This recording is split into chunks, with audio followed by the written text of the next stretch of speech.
മുണ്ടക്കൈ ദുരന്തത്തിൽ ഇവിടെ പള്ളിയിൽ ഇമാമായിരുന്ന SKSFൻ്റെ ക്ലസ്റ്റർ സെക്രട്ടറി കൂടിയായ ഷിയ ഫൈസിയുടെ വീട്ടിലാണ് ഞങ്ങളുള്ളത്.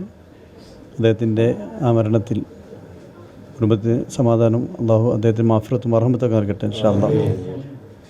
ഇത്തരത്തിൽ ദുരന്തങ്ങൾ തൊട്ടൊക്കെ അള്ളാഹു നമ്മെ എവരെയും കാത്തുരക്ഷിക്കുകയും ചെയ്യട്ടെ. ഇതിൽ നിരവധി ആളുകൾ മരണപ്പെട്ടു. നമ്മുടെ കേരളത്തിൻ്റെ ചരിത്രത്തിന് ഏറ്റവും വലിയ ദുരന്തമാണ് ഈ ദുരന്തം. നമുക്കറിയാം, നിരവധി ആളുകൾ മരണപ്പെടുകയും കുറേ അവരുടെ വീടുകളും ഒക്കെ നഷ്ടപ്പെട്ടു.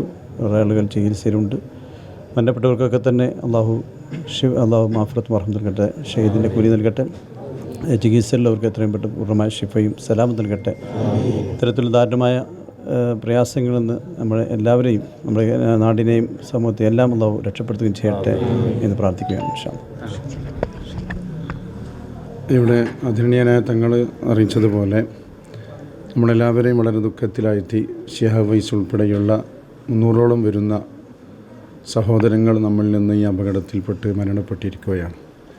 ഈ സമയത്ത് നമുക്ക് നിർവഹിക്കാനുള്ളത് ആ കുടുംബങ്ങളെ സമാധാനിപ്പിക്കുകയും മരണപ്പെട്ടവർക്ക് വേണ്ടി പ്രത്യേക പ്രാർത്ഥനകൾ നടത്തുകയും ചെയ്യുക എന്നതാണ്. അതോടൊപ്പം സംഘടന എന്ന നിലക്ക് നമ്മുടെ ഈ ദുരന്ത പ്രദേശങ്ങളിലൊക്കെ ഇത് അറിഞ്ഞ സമയം മുതൽ തന്നെ SKSFൻ്റെ വിഖായ വളണ്ടിയർമാരുടെ നിരന്തരമായ സേവനങ്ങൾ നടന്നുകൊണ്ടിരിക്കുന്നു.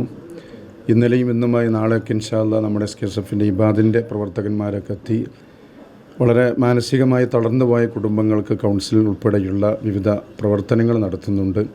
അതിന് സജ്ജരായ ടീം ഇവിടെ നിലവിലെത്തിയിട്ടുണ്ട്. ഇനിയും ധാരാളം ടീം നാളെ പുലർച്ചയോടുകൂടെ ഇവിടെ എത്തുകയാണ്. സംസ്ഥാന ഇബാദ് സമിതിയുടെ ആഭിമുഖ്യത്തിലും അതുപോലെ നമ്മുടെ വിവിധങ്ങളായ വിങ്ങുകളുടെ ആളുകളൊക്കെ എത്തി അവരെ മനസ്സിനെ പിടിച്ചു നിർത്തുവാനുള്ള ഒരു കരുത്ത് നൽകാനുള്ള വിവിധ പ്രവർത്തനങ്ങൾ ആവിഷ്കരിച്ചിട്ടുണ്ട്. അതോടൊപ്പം വളരെ ആവശ്യവും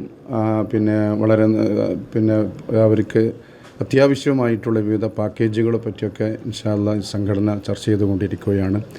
എല്ലാം അള്ളാഹു റാഹത്തിലാക്കട്ടെ എന്ന് പ്രാർത്ഥിക്കുന്നു. ഈ ദുരന്തത്തിൽ എല്ലാവിധ ദുഃഖവും രേഖപ്പെടുത്തലോടുകൂടെ അള്ളാഹു എല്ലാവർക്കും മഗ്ഫിറത്തും റഹ്മത്തും പ്രദാനം ചെയ്യട്ടെ. സഹോദര സമുദായത്തിൽപ്പെട്ട മയ്യത്തുകളോട് അള്ളാഹു തആല കരുണ കാണിക്കട്ടെ. ദുരന്തത്തിൽപ്പെട്ട് പ്രയാസപ്പെട്ട് കഴിയുന്ന അവരുടെ കുടുംബങ്ങളിൽ നിന്ന് ജീവിച്ചിരിക്കുന്ന എല്ലാവർക്കും അള്ളാഹു നല്ല ക്ഷമയും സമാധാനവും പ്രദാനം ചെയ്യട്ടെ. ഈ ഒരു വലിയ പ്രതിസന്ധിയെ തരണം ചെയ്യാനുള്ള മാനസികമായ അവസ്ഥ അള്ളാഹു തആല അവർക്ക് പ്രദാനം ചെയ്യട്ടെ.